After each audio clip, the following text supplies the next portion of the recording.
Remember the 5th of November. Now I sound like a poet and don't even know it. That's the race meeting that I'll be concentrating on this week, as that is where we'll probably see the most fireworks on the track. Some very familiar names and even champions stepping out as the racing season here in Cape Town really hots up as we head into the Cape summer season. Hello again from me, Smit. Thanks for joining me for Commentator Smit's comments.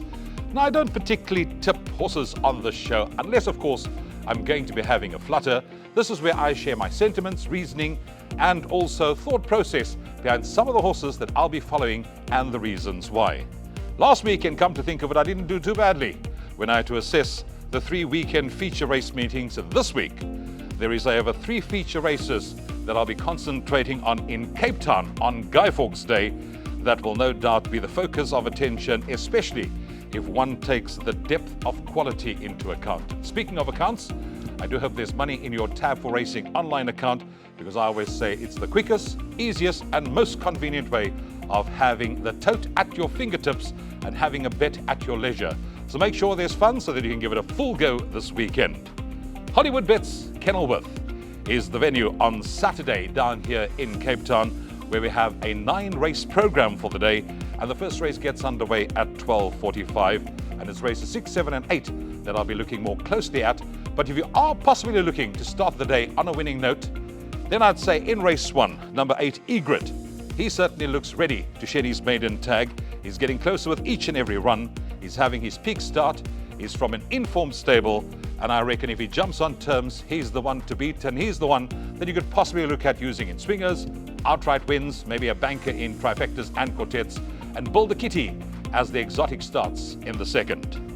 But moving swiftly along to race 6 on the card, which is the Laissez-Faire Stakes, listed to be run over 1,100 meters. And this is the first of those 3 features. A field of 10 runners will face the starter. And at first glance, when I just had a brief look at it, I thought, I'm not going to look any further than number 7, Santa Maria. However, on closer inspection, I realized, no, I don't think she's going to have it all her own way, because she is renewing rivalry with the likes of number 1 Going Up, 4 Dance Till Daylight, and also 9 Quintus Light. And there's a swing of the weights which brings them much closer to the action. Yes, she cannot be ignored. She is the class act in the race. Her trainer-jockey combination are in devastating form at the moment. It certainly wouldn't surprise me if she wins, and I will certainly be keeping a very watchful eye on her, because this no doubt will be a stepping stone for bigger things to come. The 2 horses I'm most interested in watching carefully on Saturday are the 2 from the Brett Crawford yard. And it's very interesting to note that stable jockey Louis Kotwa has chosen to ride number 2, Whoa Whoa Whoa. Now, if you look at her track record, she's had 2 wins and 2 fourths from 4 starts. She's a speedy sort. She's drawn at 2. She has solid form to her credentials. And I think she had excuses last time out for that below par performance, when for the very first time in her career, she finished outside the money. The saddle slipped on that occasion. She should come out fresh, and I'm expecting a good run from her. Same can be said about a good run from her stable companion, number 5, Stiptalik. Now, if one looks at her form, she certainly comes into this race with a big chance. She has the services of informed jockey Keegan de Mello on board. She will be doing her best work late, and she should prove much fitter this time round after having had a run already under the belt this season. All in all, I think it's a very tricky contest, because there's so many variables that one need to take into account, and you need to add in a few to safely see you through the exotic bets if you are playing. I'm, however, going to be sitting on the fence in this race, and I'm going to be watching the 3 I mentioned, those being 2 Whoa Whoa Whoa, 5 Stiptalik, and 7 Santa Maria, and make a note of how they run for the future. Then moving on to race 7, which is the Willowington Stakes, listed to be run over 2,400 meters. It jumps at 16:15, and here we have a small field of just 7 runners. And immediately, a familiar name pops out at you, number 1 Bulgarian. He makes his seasonal debut from pole position. We last saw him in action in the Hollywood Bets Durban July, where he over-raced and finished well down the field, 15 lengths behind the winner. He certainly is well treated by the conditions of this race, and despite giving weight all round, he does come into this race with a very good chance. He's one that I'm going to keep an eye on, because I do think there's bigger things to come later on in the season. He's not going to be tuned to the minute for this particular race. So what I'm going to do is I'm going to look at the bottom of the weights, where I'm probably going to have my each way flutter on the day, and I'm going to side with the filly, number 2, Young Love. She comes into the race carrying just 50 kilos on her back. She won a fillies feature over the course and distance in her penultimate start, and that was when she was coming back from a break. Saturday she also comes back from a break, and I think she's very progressive. She'll be flying at the finish, and she will be my each way play on the day.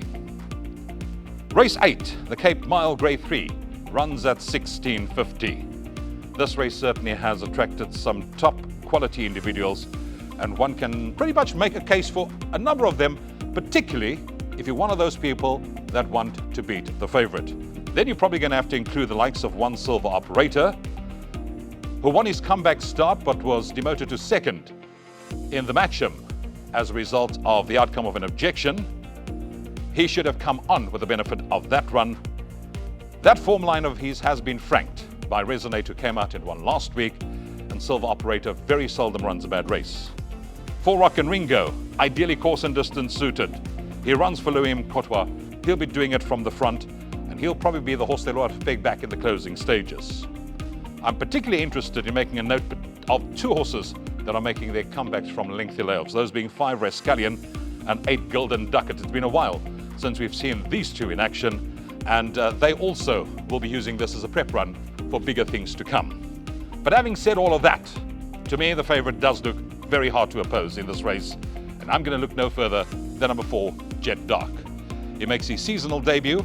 He's the highest rated. He's well treated by the conditions of this race, and I think, despite the fact that he has bigger fish to fry, those being the Lomara Kings Plate and the WSB Cape Town Met at the end of January, his class should bring him through, and I make him the horse to beat. He's a top miler. If one looks at his course and distance form, he's won twice, finished 4th twice, and those from 4 starts. So to me, Jet Dark stands out as the horse they all have to beat in the 8th race on the card. Many people in smaller firms will no doubt be using him as a banker. It promises to be a day where you want to bring along the little black book like I'm going to be doing, making a note of all these horses that are making their comeback runs, see how they go, because that certainly will help when they reappear again later on in the season. We can all look forward to some top quality racing action here at Hollywood Bets Kenilworth on Saturday. I say come and join us if you are anywhere near the vicinity of Kenilworth. You're certainly going to have a fun-filled afternoon with us. I'm going to be there. I look forward to seeing you at the races.